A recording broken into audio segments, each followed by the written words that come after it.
So this is a guitar that I'm repairing for my niece. She saw it hanging on the wall in my dad's shop and said she liked it. It's a plywood guitar, real inexpensive type. It's got ladder bracing in it, and the belly is bowed up. Can't really see it there. You can kind of see it.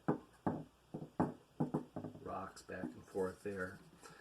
And the neck was at the wrong angle, so basically the action would have been really high on this if I were to just leave it the way it is.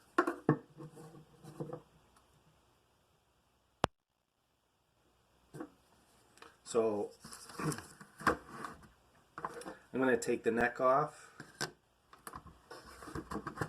or I did take the neck off, to do a neck reset. Took the bridge off, and next step is I'm going to take some aluminum plates, heat them up, and I'm going to try to straighten out and flatten that hump right there in the top. The bridge actually, this bridge is actually bowed. It's just I don't know what kind of wood it is. Walnut maybe? At any rate, that's a project.